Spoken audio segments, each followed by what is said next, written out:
الحمد لله رب العالمين الصلاة والسلام على سيد المرسلين اما بعد فاعوذ بالله من الشیطان الرجیم بسم اللہ الرحمن الرحیم السلام علیکم ورحمۃ اللہ وبرکاتہ۔ امید کرتا ہوں کہ تمام ویورز خیر و عافیت سے ہوں گے۔ دعا کرتا ہوں کہ رب تعالی ہم سب پر اپنا خصوصی کرم فرمائے۔ واجب الاحترام دوستوں، بزرگوں، بھائیوں، بہنوں، جیسا کہ ہر انسان اللہ تبارک و تعالی کے فیصلوں پر اور اللہ تبارک و تعالی کی لکھی ہوئی تقدیر پر، نصیب پر اعتراضات کرتا ہوا نظر آتا ہے۔ آئیے جانتے ہیں کہ اس بارے میں آقا صلی اللہ علیہ وسلم کیا فرماتے ہیں۔ آقا صلی اللہ علیہ وسلم نے فرمایا کہ انسان کی سعادت یعنی خوش بختی اس میں ہے کہ وہ اللہ تبارک و تعالی نے جو اس کے حق میں فیصلہ کر دیا وہ اس پر راضی رہے، خوش رہے، اور اللہ تبارک و تعالی نے جو بھی اس کے لیے لکھ دیا اس کو اپنے لیے بہتر سمجھے۔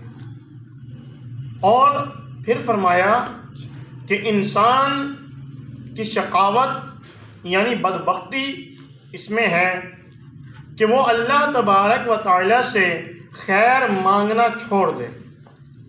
یہ اس کے لیے بدبختی ہے کہ وہ اللہ تبارک و تعالی کی بارگاہ میں اپنے لیے خیر مانگنا چھوڑ دے۔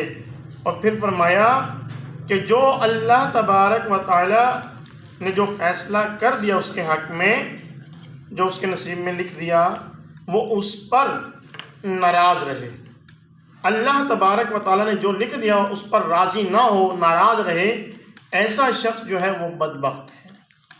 تو اب دیکھیں کہ ہم میں سے کافی سارے ایسے لوگ ہیں جو اس چیز کا شکار ہیں، جو اپنے آپ کو بلکہ اپنے اوپر جو اللہ تبارک و تعالی نے اس پر جو کچھ اس کے لیے لکھ دیا، اب وہ اعتراضات کرتا ہوا کبھی کسی کے پاس جاتا ہے، کبھی کسی کے سامنے شکوہ کرتا ہے۔ معاذ اللہ ثم معاذ اللہ، کئی لوگ تو ایسے ہوتے ہیں کہ جو اللہ تبارک و تعالیٰ کے ساتھ ایسے کلمات بول جاتے ہیں جو انسان کو دائرہ اسلام سے خارج کر دیتے ہیں، کفریہ کلمات تک بول جاتے ہیں۔ معاذ اللہ، جیسے کہ کہہ دیا کہ اللہ تعالیٰ اگر ایسے نہ کرتا تو ایسے کر دیتا تو کیا ہو جاتا، اللہ تعالیٰ نہیں جانتا تھا کیا، اللہ تعالیٰ ایسے نہیں کر سکتا تھا کیا۔ یعنی کہ اللہ تعالیٰ کے اوپر اعتراضات کرنا، یہ جو ہے کفریہ کلمات میں جاتے ہیں۔ اللہ تبارک و تعالیٰ کی ذات پر اعتراضات نہیں کرنے چاہیے، بلکہ ہمیں تو رب تعالیٰ نے جو کچھ عطا کر دیا اس پر اس کا شکر کریں اور اس پر راضی رہیں، اور اللہ تبارک و تعالیٰ نے جو ہمیں نہیں عطا فرمایا خیر کی دعا کرتے رہیں، اور جو ہمارے حق میں بہتر ہو، جو ہوگا تو وہ رب تعالیٰ ہمیں عطا فرما دے گا۔ جو ہمیں نہیں ملا تو ہم یہ سمجھ لیں کہ یہ ہمارے حق میں بہتر نہیں ہوگا، تو رب تعالیٰ نے ہمیں عطا نہیں فرمایا۔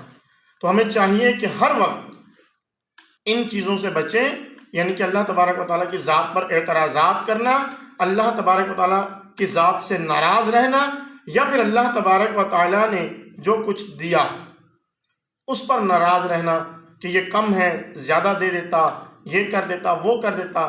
تو ایسے کلمات نہ بولیں اور صبر کریں، تو انشاءاللہ تبارک و تعالیٰ اس کے لیے خیر ہی خیر ہے، اور خوش بختی یہی ہے کہ وہ اللہ تبارک و تعالیٰ کے فیصلوں پر راضی رہے۔ انشاءاللہ تبارک و تعالیٰ اس دنیا میں بھی، قبر و حشر میں بھی، اور آخرت میں بھی انشاءاللہ اس کے لیے بھلائی ہی بھلائی ہے۔ دعا ہے کہ رب تعالیٰ جو درسوں بیان ہوا اسے یاد رکھنے، اس پر عمل کرنے اور اسے دوسروں تک پہنچانے کی توفیق عطا فرمائے، آمین۔ آپ سے گزارش ہے چینل کو سبسکرائب کریں، بیل آئیکن کو پریس کریں تاکہ نیو آنے والی ویڈیوز آپ تک پہنچتی رہیں۔ السلام علیکم ورحمۃ اللہ وبرکاتہ۔